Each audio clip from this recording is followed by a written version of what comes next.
महाराष्ट्र के संभाजीनगर में AIMIM supremo Asaduddin Owaisi के छोटे भाई अकबरुद्दीन ओवैसी ने उत्तर प्रदेश के मुख्यमंत्री योगी आदित्यनाथ के बटेंगे तो कटेंगे वाले नारे का पलटवार किया है। अकबरुद्दीन ने योगी के बटेंगे तो कटेंगे के नारे के मुकाबले में इत्तेहाद का नारा लगाया और मुसलमानों से एकजुट होकर उनकी पार्टी को वोट करने की अपील की है। अकबरुद्दीन ने बीजेपी पर निशाना साधते हुए कहा कि देश में मजहब के नाम पर नफरत की सियासत हो रही है। उन्होंने कहा कि मॉब लिंचिंग, बीप, घर वापसी, टोपी और दाढ़ी के नाम पर लोगों को काटा जा रहा है। आपको बता दें कि कुछ साल पहले अकबरुद्दीन ने कथित तौर पर 15 मिनट का जिक्र करते हुए एक विवादित भाषण दिया था। उन्होंने अपने भाषण के दौरान योगी आदित्यनाथ और प्रधानमंत्री नरेंद्र मोदी पर बार बार निशाना साधा। अकबरुद्दीन ओवैसी ने कहा कि 20 नवंबर को आसमान में सिर्फ पतंग ही पतंग होगी। बता दें कि पतंग एआईएमआईएम का चुनाव चिन्ह है और 20 नवंबर को महाराष्ट्र में मतदान है। वोटों की गिनती 23 नवंबर को होगी। मैं कह रहा हूं नरेंद्र मोदी, योगी, जितना तेरा हिंदुस्तान है उतना मेरा भी हिंदुस्तान है। उद्धव ठाकरे जी, क्या आप हिंदुत्व का सबक राहुल और प्रियंका गांधी को पढ़ाने में कामयाब हो गए या नहीं हुए? जिसमें योगी आदित्यनाथ ने अपनी तकरीर में कहा कि बटोगे तो कटोगे। लोग काफी एतराज कर रहे हैं उस बात पर, मगर मैं ये कहूंगा,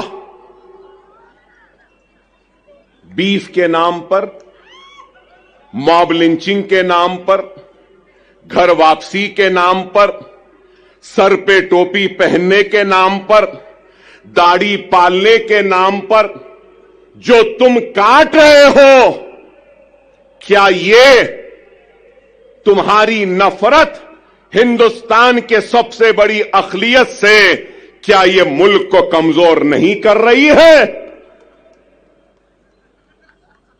इसका जवाब दो मुझे। अगर हिंदू और मुसलमान को तुम लड़ाओगे,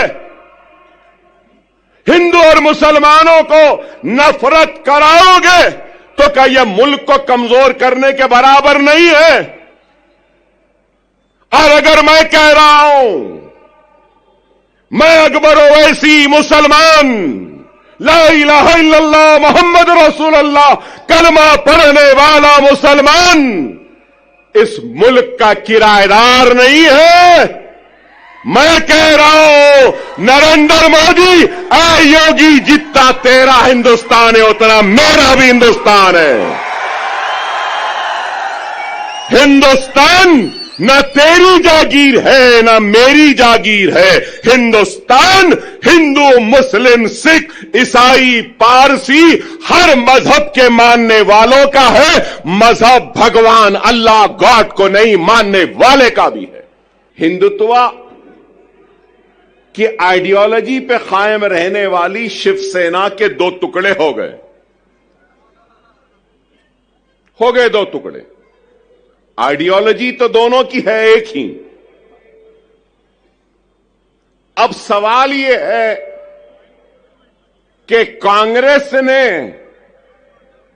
उद्धव ठाकरे से इत्तेहाद किया, पवार ने उद्धव ठाकरे से इत्तेहाद किया और एक 3 पार्टियों का एक गुट बना। तो मैं ये पूछना चाहता हूं, उद्धव ठाकरे जी, क्या आप हिंदुत्व का सबक राहुल और प्रियंका गांधी को पढ़ाने में कामयाब हो गए या नहीं हुए? मेरा सवाल है, राहुल व प्रियंका, क्या आप कांग्रेस के सेक्युलरिज्म का सबक पढ़ाने में उद्धव ठाकरे को कामयाब हुए या नहीं हुए? फिर मेरा सवाल है, शरद पवार साहब, क्या आप सेक्युलरिज्म का या आपकी जो भी आइडियोलॉजी है उसका सबक उद्धव ठाकरे और उस सेना को पड़ाने में कामयाब हुए